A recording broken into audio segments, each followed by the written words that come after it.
Assalamualaikum warahmatullahi wabarakatuh. Salam sejahtera bagi kita semua. Shalom. Perkenalkan, saya Elsa Octavia Manuri. Saya merupakan mahasiswa Sarjana Keperawatan tingkat 2A dari Institut Teknologi dan Kesehatan Bali. Di video pembelajaran hari ini, saya akan membahas mengenai hubungan terapeutik. Ada 4 pokok pembahasan yang akan saya bahas.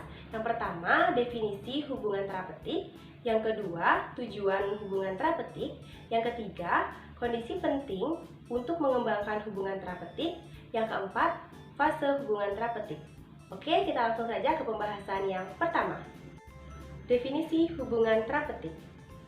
Hubungan terapeutik antara perawat klien adalah hubungan kerjasama yang ditandai dengan adanya tukar-menukar perasaan, pikiran, perilaku, dan pengalaman dalam membina hubungan intim yang terapeutik.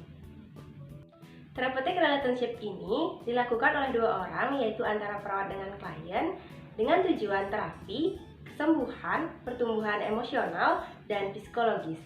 Perawat dapat menggunakan komunikasi baik verbal maupun non-verbal dalam menjalin hubungan dengan klien demi kesembuhan klien. Ada beberapa hal yang perlu diperhatikan pada saat melakukan therapeutic relationship ini. Yang pertama, hubungan ini merupakan fondasi dari asuhan keperawatan. Kemudian yang kedua pelaku hubungan ini harus saling mengenal keunikan masing-masing. Dan yang ketiga, perawat harus benar-benar mengenal perannya di dalam hubungan di antara perawat dan klien. Pembahasan kita yang kedua yaitu tujuan hubungan terapeutik. Yang pertama, meningkatkan kesadaran diri, penerimaan diri, dan meningkatkan kehormatan diri. Kemudian yang kedua, meningkatkan rasa penghargaan terhadap klien. Dan yang ketiga, mendapatkan identitas diri yang jelas. Yang keempat, kemampuan untuk membentuk hubungan interpersonal. Dan yang kelima, mendorong fungsi dan meningkatkan kemampuan terhadap kebutuhan yang memuaskan. Oke, kita masuk ke pembahasan yang ketiga, yaitu kondisi penting untuk mengembangkan hubungan terapeutik. Yang pertama, hubungan. Hubungan merupakan kesan pertama yang muncul setelah kontak pertama dilakukan antara perawat dan klien. Yang kedua, kepercayaan. Perawat harus mampu memperoleh kepercayaan dari klien.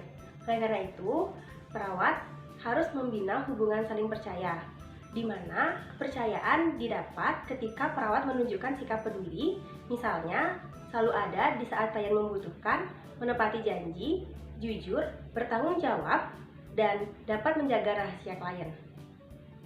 Yang ketiga, menghormati. Perawat harus memiliki sikap hormat kepada klien, meskipun klien menunjukkan sikap yang tidak biasa. Misalnya seperti menyapa, memanggil namanya, dan memberikan salam.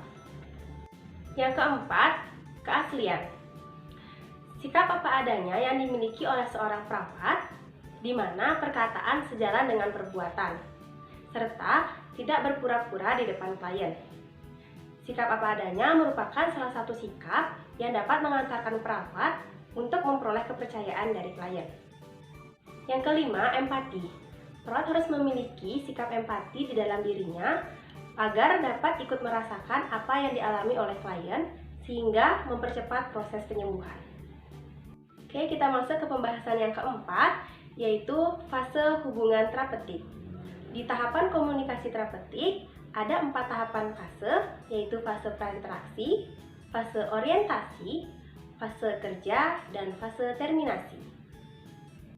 Hal apa aja sih yang ada di dalam fase prainteraksi? Yang pertama, waktu di mana perawat melakukan perencanaan perawatan klien, dan yang kedua, perawat mencari informasi mengenai riwayat kesehatan klien.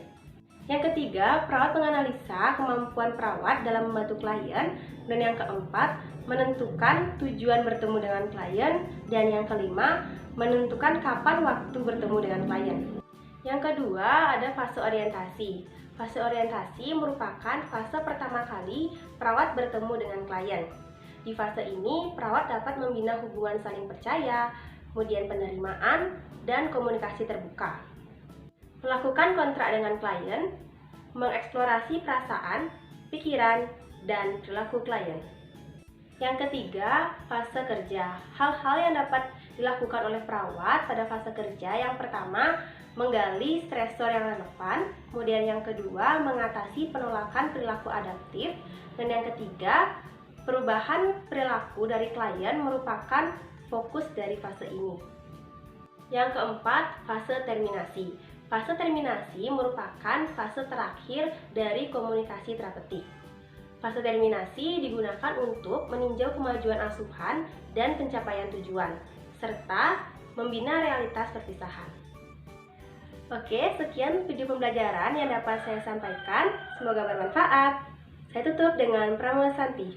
Om Santi Santi Santi Om. Wassalamualaikum warahmatullahi wabarakatuh. Salam sejahtera bagi kita semua. Shalom.